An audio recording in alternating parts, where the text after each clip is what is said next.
How do you handle depression in graduate school? Let's talk about it today on Navigating Academia.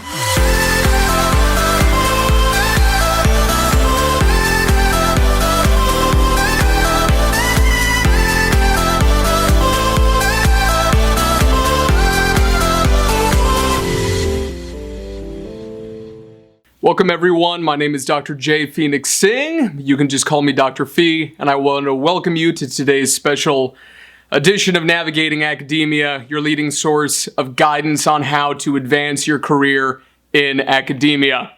As always, I appreciate the love, so please do like and share this video with your colleagues, especially this one in this series.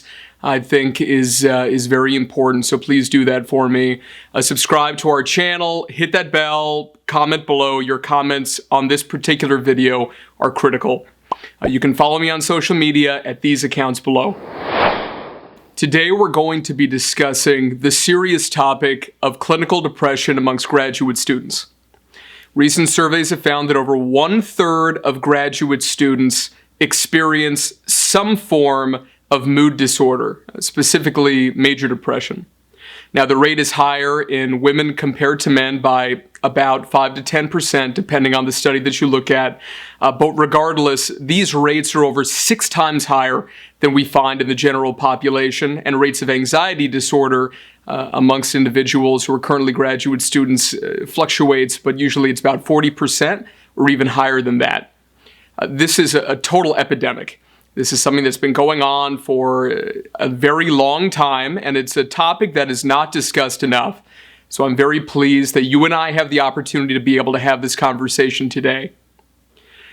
I want you to know that if you're watching this video and you feel depressed right now, that there is no shame in that. You are not weak. You are not broken. Your life is not over. This is a situation where what you're experiencing is shared by so many millions of people. So many people have been where you are, and I'm one of them. When I went to graduate school, when I first started, I remember I was at Oxford. I was walking around the campus, which is basically the whole city of Oxford, with, like my first generation iPod, not iPhone, iPod, right?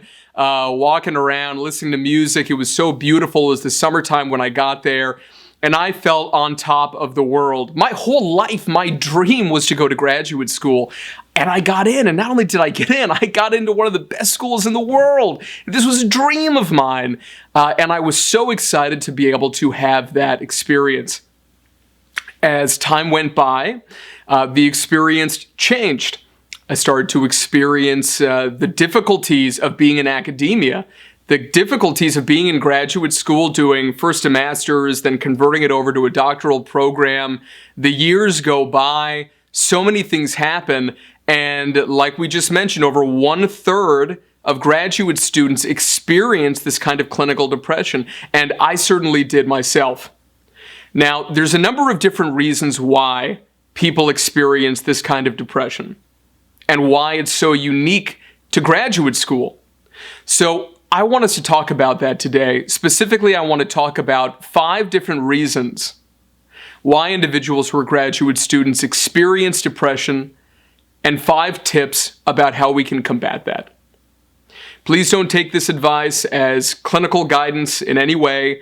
If you're feeling suicidal, if you're feeling clinically depressed at all, please go and see a professional or call an emergency line immediately. Reason number 1, destruction of self-esteem. Now, I don't say decrease self-esteem because graduate school is very unique. It doesn't matter how high your self-esteem is going in, it's going to significantly decrease, especially if you're in a doctoral program, especially a research doctoral program. Now, why does this happen? Well, if you're like me, getting into graduate school is probably one of the biggest milestones of your life. In terms of your career, it's probably the biggest milestone of your life. Especially if you're a young person and this is the first career that you're entering into. This is a really big deal for you. Now, I always say that self-esteem can be described almost like an equation. Okay? It is the difference between your ideal self and your perceived self. Okay, one more time. Your ideal self, what you dream to be, what you aspire to be, your self-actualized self, over here on the one side. And on the other side, how you perceive yourself right now. Now, for most of us getting into graduate school, this is huge, this is gigantic, and it is the reward for years of hard work, taking courses, getting good grades, compiling letters of recommendation that are glowing, getting, depending on your field, clinical experience, research experience, working your butt off to be able to get good test scores so that you can get into a program, let alone a program that you want to get into in the first place. So this is hitting all of these different triggers to be able to jack up your self-esteem. This is where you've always wanted to be during your life, and you have gotten there. This is so exciting. You're likely going to be posting all over social media. All of your friends are coming and all of your family are coming saying how proud they are of you. And they're coming and they're saying, you know, this is a situation where I want you to remember me when you're at the top of the field so that I can say that I knew you win, right? And all of these things boost our self-esteem and also our sense of self-efficacy. Self-efficacy being not only that you believe in yourself, but you believe that you can get stuff done. Okay, you can do it. Okay, this is self-efficacy. Now, what happens is that because of these feelings, and some people may say inflated, for me, it just made me feel so confident and sure of myself, and it was a great feeling. And when I went into graduate school, I had a ton of swagger, right? I was very, very excited. I felt I could do anything and conquer the world. I really did. I'd worked so hard in undergrad, and I thought graduate school was not going to be any kind of walk in the park, but I was going to work hard, do really well, get out of there, be called, you know, Dr. Singh, and make myself proud, let alone everybody else around me. Now, what happens is that in that equation that we have, these two guys, our ideal self and our perceived selves, are basically the same thing. This is the reason why our self-esteem is so high and our self-efficacy is so high. Because everything we've ever wanted to achieve, we've achieved. This is really big for us getting into graduate school. But usually what ends up happening is that when you're in graduate school, you come to find out how little you really know. Not only how little you know, but in your field, you went from thinking that you're a shark to the fact that you're a minnow. You're a little tadpole in the field. You're not even considered human. You are somebody who is literally, you know, a zygote. You are so incredibly small, infinitesimally small, and unimportant to a field that you've decided to dedicate your life to. It's almost like unrequited love. Loving someone so much and they don't return that love with the same level that you love them. It's that same kind of a feeling. There are so many, hundreds of skills that you need in that career, whatever it is that you've decided in terms of your field that you want to get into, that you don't have. They're expertise that are going to take you decades to be able to get. Then you start looking at the bureaucracy. Then you start realizing, oh my gosh, there's all these weird power differentials. This is a huge game of chess academia, and I'm a pawn in this game, right? In some cases, when you're in graduate school, depending on the department, your supervisor, etc., and we'll talk about that in a moment, it can be really devastating to, for the first time, when you're an undergraduate, you look at professors, you're like, oh, they're so up high and da-da-da. Now, all of a sudden, you're in graduate school, you're working really closely with people who are at that next level, and you're going to start to see the internal workings of an academic career. And let me tell you, it ain't shiny, right? Not all that glitters is gold, right? Usually, we will have so many expectations about what our future career is going to be like that that difference between what we expected and what we encounter is going to get broader and broader and broader. And we not only are very likely to experience quite a bit of rejection, whether it comes from your supervisor, whether it comes from your department, whether it comes from the field itself in the form of rejected papers or rejected conference presentations, whatever it happens to be. But what's going to happen is that once synonymous state of your ideal and perceived self is going to start to shift. And all of a sudden what's going to happen is that ideal self that you have and the perceived self are going to split. And the further along you get, right? This is your perceived self here. This is your ideal self. Your ideal self is going to get further and further away. Ironically, if you go to a good graduate school or a good program and you have a good supervisor, their job is to be able to expose you to as much as possible. So ironically, the better the program you're going to and the better experience you have, meaning the more that you're exposed to, the more it's going to hit your self-esteem and your self-efficacy. And this is going to result in a huge decrease in your self-esteem when you realize that you're not at the top of your game like you thought you were. You're not at that pinnacle you thought you were when you got into grad school. You were at the beginning of an absurdly long journey, and that can significantly result in depression. Reason number 2 that you may experience depression during graduate school is a removal of protective factors from your life. At the end of the day, all of us have what's called a developmental trajectory. A lot of people think that you just turn out depressed or you don't, or you turn out anxious or you don't. In actuality, if you go into a microscopic view of any individual, you're going to find almost like, let's say that I look at this jacket, if I zoom in here, it's almost like a cloth, right? Or it is a cloth, right? And you zoom in, it's kind of this lattice work, right? Kind of looks like this lattice work. And it's going to be comprised in your life psychologically of risk factors and protective factors. Risk factors are things that if you have them, they significantly increase the likelihood of something negative, in this case, depression or anxiety. And a protective factor is something that buffers against that risk factor. So classic examples would be getting enough sleep, diet and exercise, spending time with your friends and your family, having fun, whatever that means for you, being as a hobby, or even things like just being financially sound and being debt-free. These are all things that usually in doctoral programs, these things will go away. The idea of having a, 8-hour workday for 5 days a week, if you're a graduate student, that is laughable. Especially if you're a doctoral student, you may going in thinking, I'm going to make work-life balance a priority, da-da-da-da-da. I understand that going in, you'll have these suppositions that you can do it, but the likelihood is that that won't be possible. Spending time with friends, especially if you're moving somewhere to be able to get into a program. So let's say that you grew up in Tallahassee in Florida, and then you end up moving to Phoenix, Arizona in the US.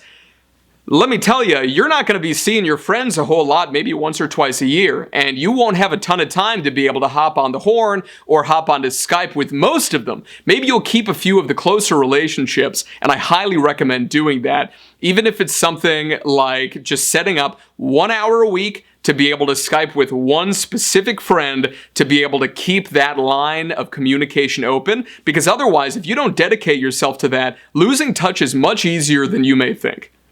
Same thing in terms of dropping off family time, dropping off of any hobbies that you may have had. You just don't have the time, and constantly seeking funding or going deeper into debt. If your project takes longer than anticipated for your thesis, if it's something where you end up moving to a new location, all the fees associated with that, it can be a killer, and it can significantly reduce the number of protective factors that you have. So you should be aware that reducing protective factors while simultaneously, decreasing sleep and, and increasing these risk factors in your life, this is going to be an issue. And it is more likely to result in you getting, or at least being sensitive or vulnerable to getting depression relative to not being in graduate school. Reason number 3 is your supervisor and the bureaucracy of the department.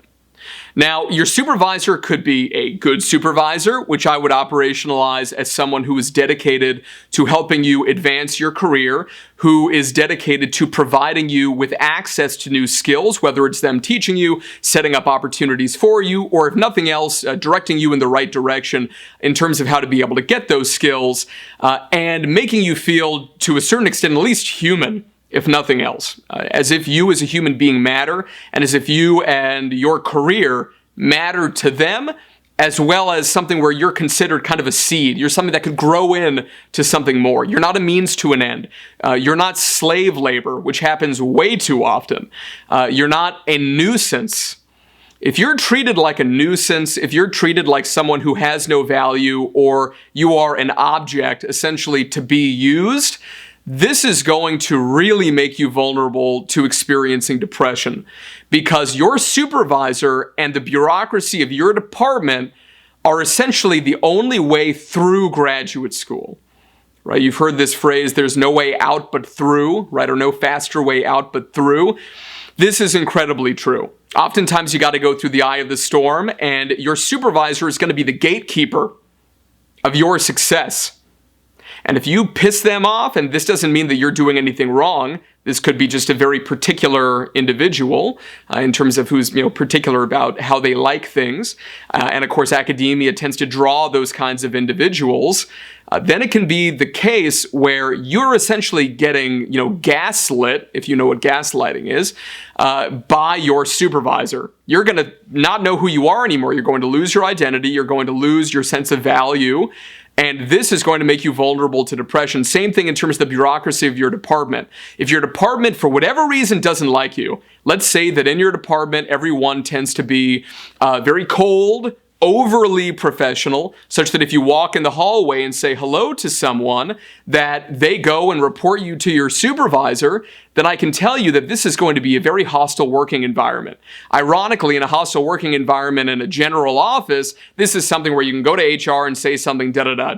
But if this is in an academic setting, oftentimes, again, you're not perceived as a shark whose opinion matters a huge amount. You're usually considered a minnow.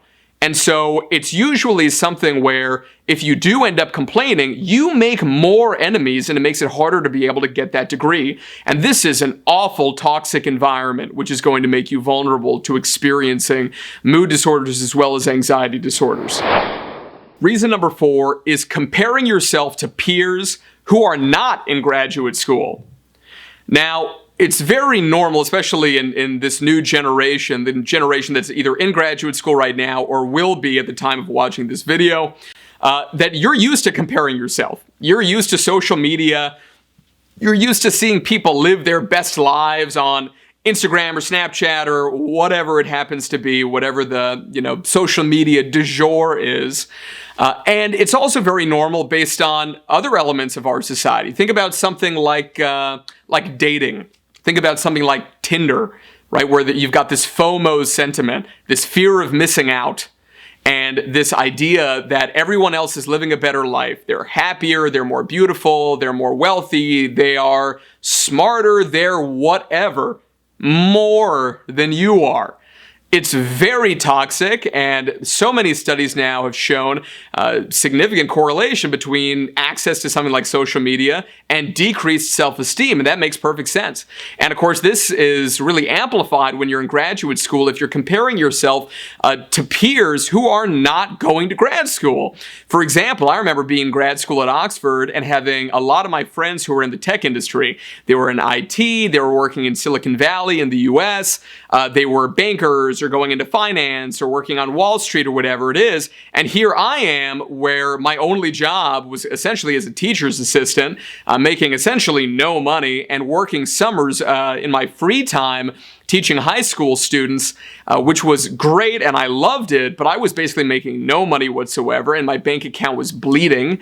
And in the meanwhile, I had friends who were making 6 figures 1 or 2 years out of undergraduate, living these phenomenal lives, leasing these beautiful cars, investing in all kinds of stuff, real estate, having these beautiful condos, whatever it was, seeing them go out and about, having free time somehow. And in the meanwhile, I'm working, it seems, just as many hours, if not more, busting my butt just as hard as they are. And this is the experience that I'm having. It didn't seem fair. And no, life's not fair.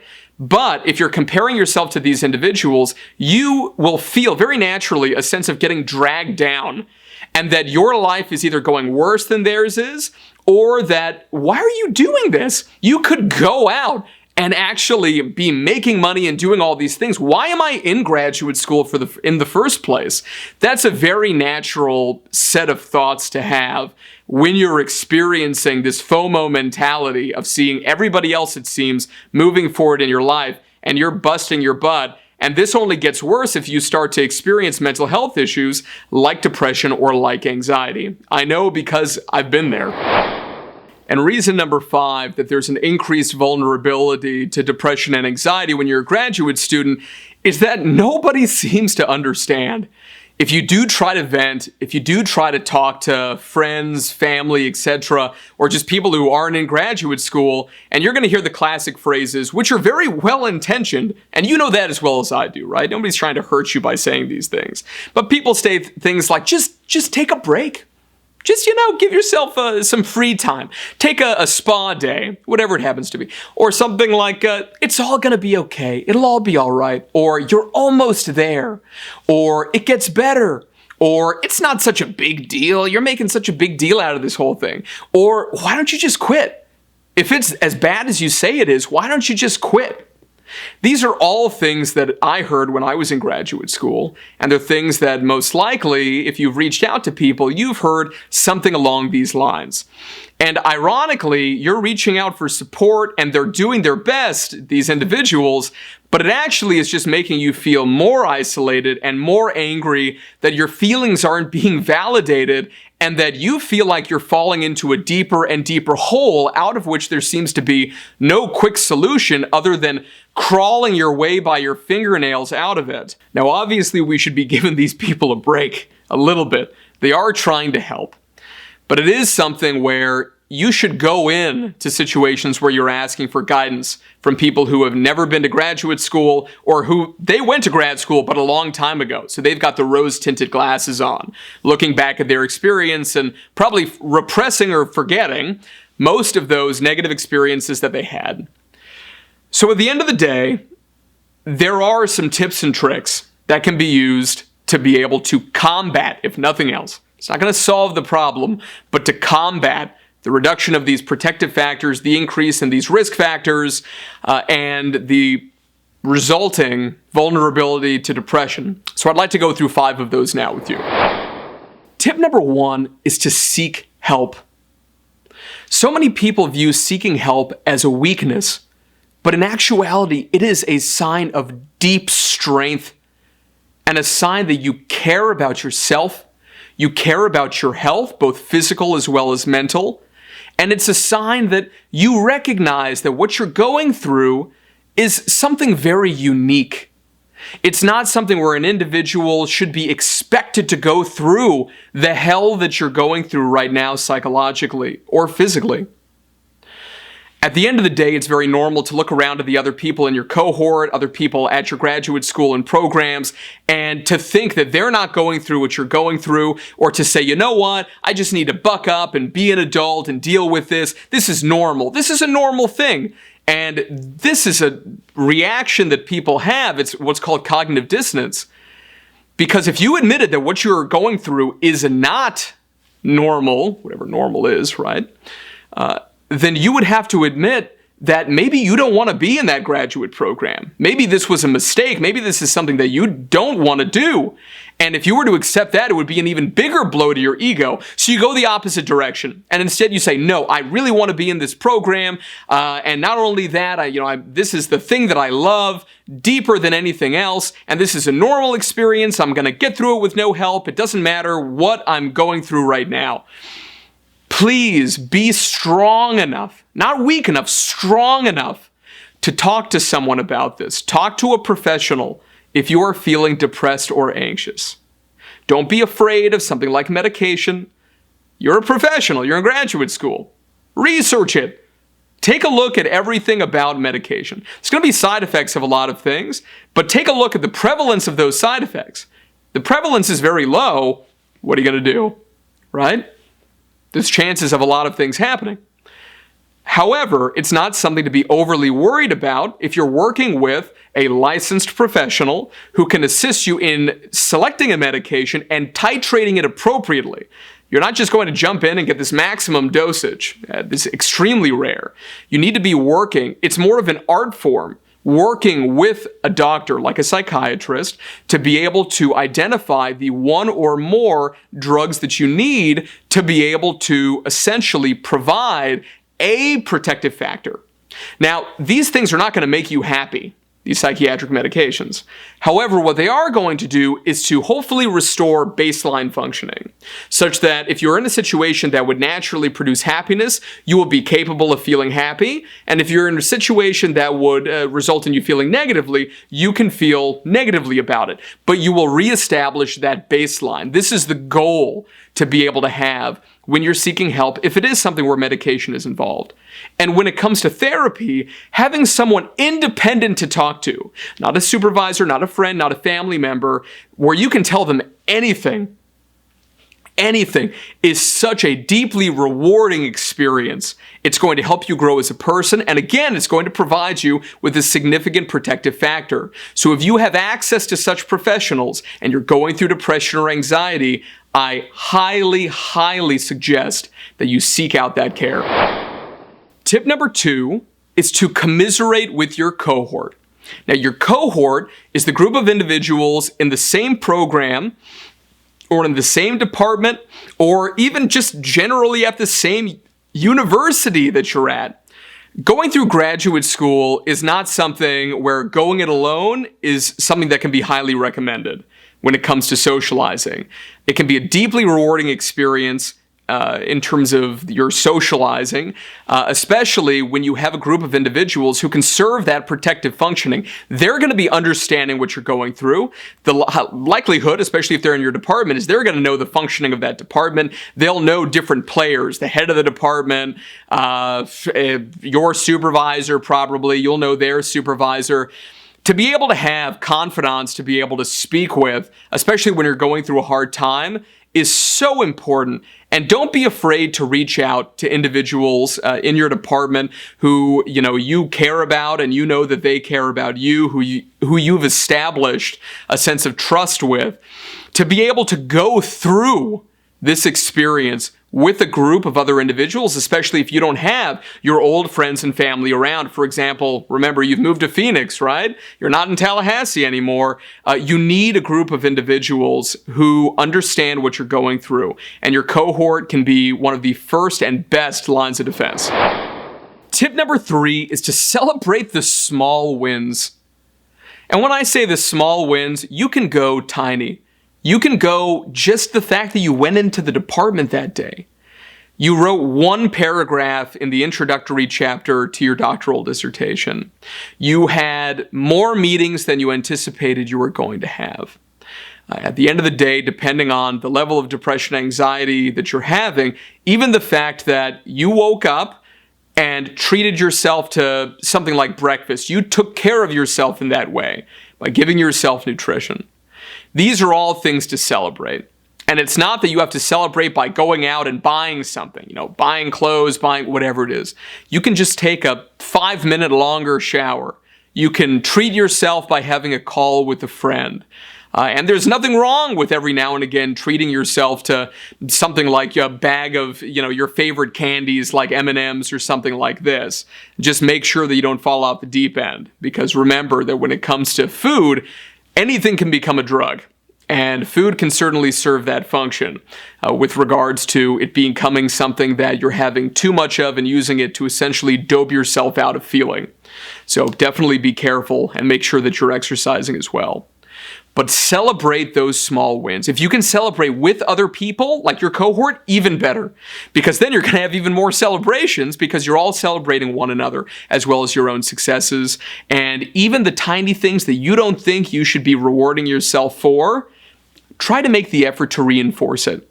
because behavioral psychology dictates that if you are reinforcing that behavior, whether you feel it's positive or not, if it's positive in terms of just the fact that it's getting you to where you need to be in any way, shape, or form, reinforce that behavior yourself and make sure that you pair something happy or rewarding with it to be able to encourage yourself to continue that behavior in the future. Tip number 4 is to avoid abusing social media. And what do I mean by abusing social media? What I mean by this is making social media your primary social outlet. I refer to social media as Splenda. Now, what do I mean by that? Well, Splenda is kind of like sugar. Looks like sugar. It tastes like sugar. Sweet like that, right? But it's not sugar. And social media is just like that. Feels like socializing, doesn't it? But it's not socializing. We're programmed as a species to be social, to be able to interact in person with other individuals. It's only been, not that many years, right? Not that many centuries, like a little over a century that we've even had any way to be able to contact people remotely. So at the end of the day, the overwhelming majority of our existence as human beings has been without access to something like social media, without smartphones or phones, period. So because of that, you need to get out there, and that can be very difficult and very scary when you are depressed or feel anxious. There's a saying which is feel the fear and do it anyway. And when it comes to socializing and avoiding the abuse of social media, I'm here for you. Let me tell you that right now. I'm here for you, and let me tell you, you can do it. You can get out there. It's going to be so scary. I know it is. I was there. It's going to be so anxiety-ridden. But this is something that usually, once you're out there and in the actual situation where you are speaking with someone else or listening to someone else, it's kind of fun. You're going to feel rejuvenated. It's going to be self-reinforcing because you're meant to be doing this. You're meant to be socializing. And yeah, it's a lot easier when you're super busy or super depressed or you're just in the office every single day, forever it seems like, to rely on social media as your primary outlet for socializing, but do not fall into that trap. And finally, tip number 5 is take a long bath or shower. Now, this is something that I used to do during graduate school. Remember I told you to take a 5-minute longer shower? Well, I was a big bath guy, right? For no particular reason. I found it very relaxing after a long day. And I ended up somehow coming up with most of my best research ideas in bathtubs, right? So if that's a way of rewarding yourself, I know this one's a little bit cheeky, but I also know it to be true that it works. And it could be something where, when you're reviewing notes and these sorts of things, you can do that in a bathtub. I did that. And it was something that I felt like I was doing something that would normally be a little bit stressful, reading papers, reading books on my subject matter, expertise that I was trying to build, etc. But it really makes it seem a little bit more fun because you're doing something that's relaxing at the same time. And so I highly recommend trying that if you haven't already. And finally, number 6, which I know I said there'd only be 5, this one's a bonus, is all the normal stuff. Everything that you read about that are evidence-based, affirmations, meditation, any kind of mindfulness. Your brain is probably going a million miles a minute. Your synapses are firing like crazy.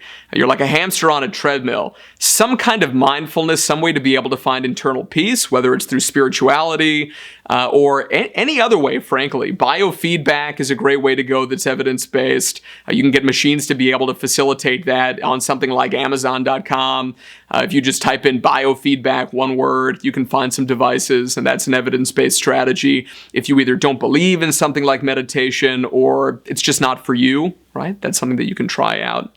Belly breathing is important when you have anxiety. That helps to be able to calm you and calm your heart rate down. Journaling, having a diary, very, very helpful. Especially if you're practicing gratitude, you can write down or just think about every day 10 things that you're grateful for. It can be really hard, especially if you feel depressed. It can be so hard to find positive things because you're not taking joy in what you used to take joy in. It's called anhedonia, right? It's one of the diagnostic criteria. And make sure that you're taking care of yourself in terms of your hygiene Make sure that you're showering daily, brushing your teeth, doing your laundry, doing your dishes, vacuuming, wiping stuff down, right, with your Clorox wipes, whatever it is, right?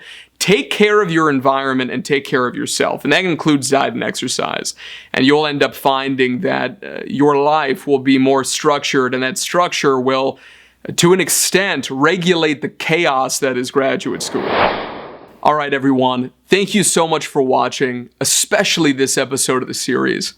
I want to hear from you in the comments below. What strategies have you used in the past to be able to fight depression if you're currently a graduate student? And if you're thinking about going to graduate school, I don't want this video to have made you afraid. I'm sure maybe it has in some way, shape, or form.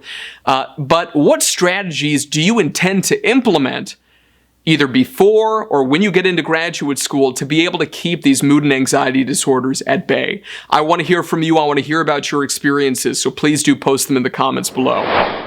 Don't forget to like and share this video with your colleagues, and especially if you're a student, with your fellow students. Subscribe to our channel, follow us on social media, and if you're interested in one-on-one career mentoring, set a consultation call with me at the website below. Signing off, everyone. Have a great day, and remember to get out there, take chances, and I want you to be your best self. Thank you so much for stopping by, everyone. It's a pleasure to have you here as always. If you enjoyed this video and you'd like to see more in this series on navigating academia, please click on one of these links over here to be able to view more original content. I hope to see you there.